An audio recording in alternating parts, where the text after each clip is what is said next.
has Florida's largest selection. On the Morning Blend, we are pouring a pint of the good stuff in preparation for the Cape Coral Busking Festival this weekend. Then I take to the water on a jet ski tour for a tour of not one, not two, but 10,000 islands. Then we are decorating on a dime just in time for Easter. It's going to be a great day, and we are so glad that you joined us this morning. Let's get things rolling in 3, 2, 1. It's a great day, so make it everything you want it to be. It's yours and it's mine. It's a great day to shine. We are so glad that you are joining us this morning. Good morning. I'm Carly Wegner. Good morning, everyone. I'm Stephanie Summers. Thanks for joining us today. What do you think about starting the show off with a nice drink? What do you I thought you'd never ask, Steph. 80-plus beers, 40-plus breweries, 15 entertainers, and 2 very interested hosts. That is what you will find this weekend at the South Cape Busking Festival. Woohoo! Oh, yeah, and one of the men helping to put this on is Greg from Number 3 Brew, and he joins us now with some adult libations. Good morning. Good morning. So great to have you on. Thank you for having me. So tell us about this festival, which is relatively new, brand new for Cape Coral this weekend, right? It is. It's the first time we've done something like this, and a lot of cities do actually do craft beer festivals, but we decided to try it out this year for the first time. As you mentioned, we're going to have over 40 breweries represented. Yeah. We're going to have actually over 100 beers at this point. Wow. So a lot of beers. We're going to have musicians playing, artists performing all throughout the festival.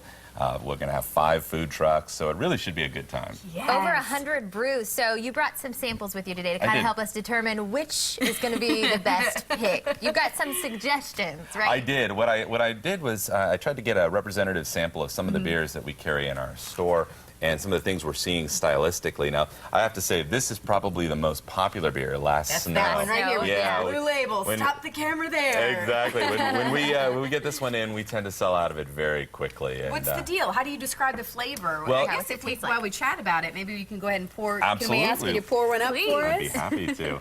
So this is a coffee coconut porter. Sold. And so I thought that would be appropriate for breakfast. So that's coffee Gives you in an it. excuse to go ahead and pour Exactly. one over in the morning. And you'll note it's a darker beer. Porters are a little bit lighter than stouts in style.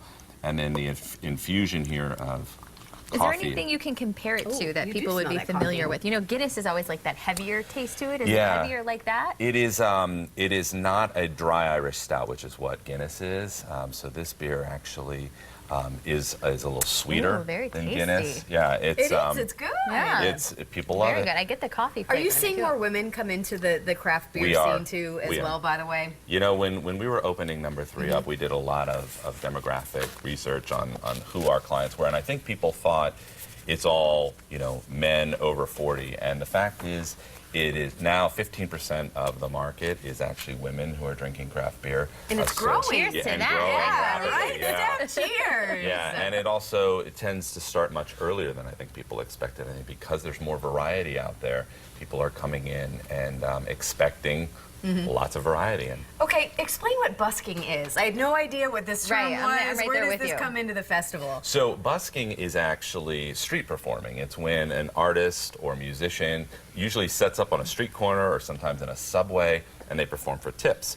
What we decided to do, they're not actually performing for tips, although I'm sure they would welcome them, but the idea was that we were going to do a street-like festival, and since people will be standing in lines for each of the different beers throughout the festival, we thought it'd be fun to have musicians and Oh, artists yeah. positioned throughout, so while you're standing there waiting, you could actually be listening to Love it. music or watching an artist perform. Now you know. Now we're Yeah, talking. exactly. As we close here, too, where do the proceeds for this event go? They're actually going to be donated to the beautification of the South Cape. So we're actually looking to do a change to the median strip. When you first enter Cape Coral, they're looking to put in some palm trees and some uplighting so you get a nice dramatic effect. when Wow, you I've been first waiting enter for the them Cape. to Yeah, do that. exciting things happening Yeah. at the Cape. Certainly now with this brew, you know, kind of craft beer scene. As we close, where can you get tickets? How much? I know there's 2 different variety of tickets. There are 2 tickets. So we have a general admission ticket, which is $40, and that is going to give you a complimentary sample cup Okay. and unlimited beer.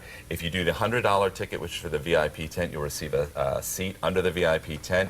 You'll receive, the food is going to be catered by Nevermind, Awesome Bar and Yeah, Eatery, which is outstanding. Nice. Yeah, they have a good reputation around Yeah, it. they're outstanding food. We're going to have about 30 additional beers there that won't be available to general admission. There's some special items, some special releases that were made just for this festival. So it should be really nice. And those are available at Eventbrite, or you can stop by any of a number of locations. If you look online, you'll be able to find the places Looking that are forward selling to it. it. Greg, thank you so much for Thank being you here for this having morning. me. I really We think this appreciate is it. going to be an annual event. I know this is going to be We hope big. so. We really do. Thank you Great so to much. have you on. Thank you. And of course, for more info, you can head to our website as well, foxformorningblend.com. But I guess we should get to actual real coffee now, even though this is good. We are getting our morning jump start with Seminole Casino Hotel Immokalee. Any day is always a good day to try the new Lucky Me Noodle House at Seminole Casino Hotel. Serving Asian cuisine with a bold new spin. Simply delicious. But the Morning Blend is the only place where you can find these great mugs. Fourth person to call, 239-673-3388, will receive the Morning Blend Seminole Casino mug. You can't win, though, if you've won something with us over the last 120 days, so good luck. And of course, if you don't have a chance to make it out to the Busking Festival this weekend, we of course have another option for you that features some of the breweries participating. Yeah, that's right. We can hop aboard the Southwest Florida Brewery Tour and let someone else do the driving for you. Whether you need a crash course in craft beer or consider yourself a hophead, the Southwest Florida Brewery Tours is the perfect way to ride around and check out the local craft beer scene. A lot of people are foodies or they're wine people. Well, I want people to be craft beer people. Here's how it works. There are 4 different routes to choose from, all of which have you stopping at 3 different breweries. And the best part is you don't have to worry about the driving. Once at the brewery, you can learn about the brewing process, take pictures, and most of all, taste test. It really is great about being able to see so many breweries in one day. Being able to travel around, not worry about driving, but more importantly, really getting time with the brewers, learn their process, get a better feel for why they started making beer the way they did, really their passion behind it. So I think the more you know the story behind something, the more you can appreciate it. It's a wonderful experience. You get to see all of South Florida. You get to hang out and you get to see the palm trees and you get to kick back in a laid-back atmosphere, listening to great music with great people, enjoying great beverages. You know, I mean, that's about a Southwest Florida paradise as it's going to get. I love it. You can really tell the passion behind some of these owners who are opening these breweries, and it's an exciting time for this area. Lots of good stuff going on this weekend too. So, and up next, forget birthday parties. We're taking you to a birthday party. We promise it's going to be a real hoot. The Peace River Wildlife Center is here with how you can RSVP, and later a crock pot recipe that'll last you all week. How you can save time making dinner. That's coming up.